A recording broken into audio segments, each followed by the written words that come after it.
Grüß euch, ich bin's wieder, der Peter vom Atelier Mörd.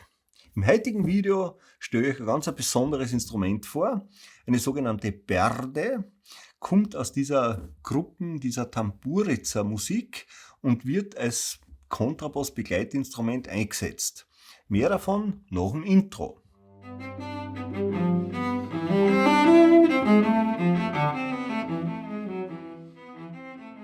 Also, zuerst noch ein paar ganz generelle Sachen zu dieser Musikinstrumentengruppe. Also in Kroatien und auch in Österreich gibt es also Burgenlandkroaten, die diese Musik pflegen, die so Tamburica-Ensembles haben, auch mit Chören zum Teil zusammen. Ja? Und die haben eigene Musikinstrumente, die für ihre Musik passend sind, die es also seit, keine Ahnung, mit Sicherheit guten 100 Jahren gibt. Ja? Und dieses Instrument, das ich euch heute zeige, ja, das ist circa, sage ich mal, 100, vielleicht knappe 100 Jahre alt, ist in Zagreb von einem Herrn T. Kovacic gebaut worden, tragt eine Originaletikette und es gibt Referenzen dazu. Also zum Beispiel in Leipzig gibt es also ein Musikinstrumentenmuseum, da haben sie so ein kleines Instrument aus der Tamburica-Familie, vom ganz gleichen, mit dem gleichen Zettel und wo diese fünfspänigen Randadern sind. Also das ist auch wieder zu erkennen, dass das vom gleichen Erbauer ist. Der Zustand von dem Instrument, das ich habe, der ist nicht schlecht. Ich würde mal sagen, er ist ein bisschen aus den Fugen geraten, das ganze Instrument. Aber es sind alle Teile da und gehört restauriert. Und damit ich euch das zeigen kann, das Instrument, da müsst ihr jetzt mitkommen, weil wir müssen den Tisch anbauen, weil das Ding ein bisschen zu groß ist. Das kann ich da nicht mehr auflegen. Zu lang, zu dick, zu breit. Ja? Aber ein klasses Instrument. Kommt's mit? Naja, die kommen jetzt weniger mit, als das Instrument kommt her, oder? Gut, anders gesagt, wart's ein bisschen, jetzt kommt das Instrument wie durch Zauberhand dahergeschleppt. Wir haben ein Instrument, die Größe, der Korpus ist 1 Meter lang und an der breitesten Stelle ist er 77 cm breit. Ja?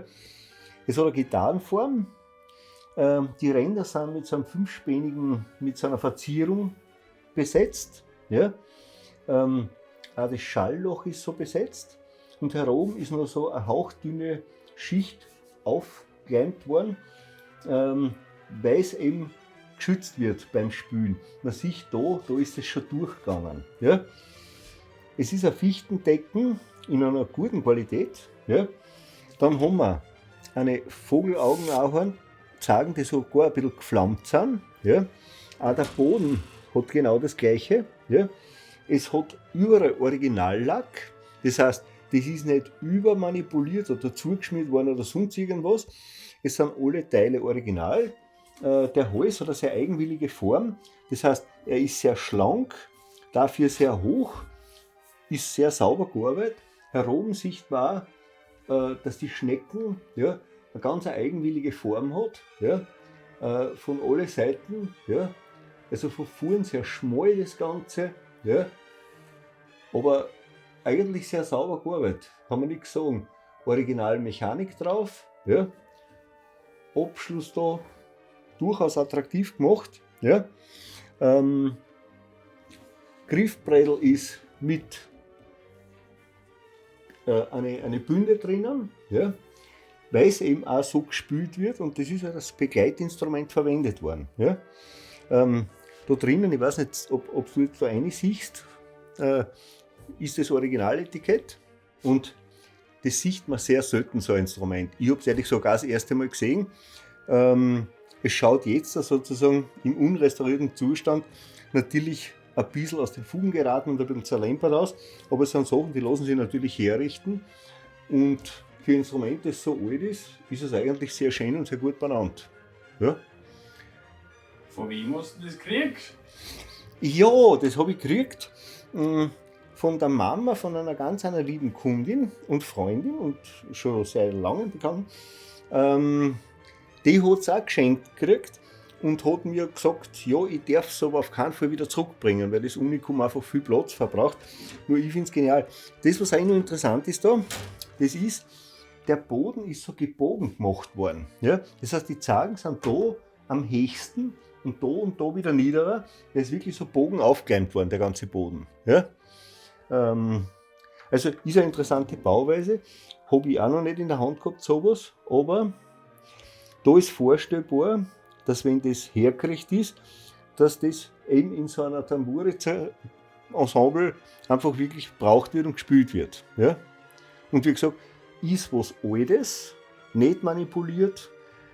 Klasse, gefällt mir. Ja? Das war's. Du kennst ihn nicht so ein Baby leicht oder sowas. Nein, so leicht ist das Ding gar nicht. Also, ich hoffe, dass das für euch interessant war. Wie gesagt, für eine bestimmte ethnische Gruppen sind es durchaus relevante Instrumente, die sie eben, um diese typische Musik zu pflegen, auch so benutzen. Ja? Und ich finde es wirklich klasse, dass man auch auf sowas einmal eingeht. Ja? Hat mich gefreut, dass ihr dabei wart und ich hoffe, dass wir uns beim nächsten Video wiedersehen. Pfiat euch! Das geht sich aber aus, dass wir das jetzt gleich noch machen. Wir sicher, nach dem Essen machen wir da nichts mehr. Scheiß Blatt. Nicht Zaunpressen, das Instrument. Soll es da irgendwie durch und mich geben vielleicht? Ich glaube, das geht irgendwie. Los geht's. Ah. Letztes Ding, die Lampen da hinten tue ich jetzt schon weg, weil das schaut scheiße aus. Und so.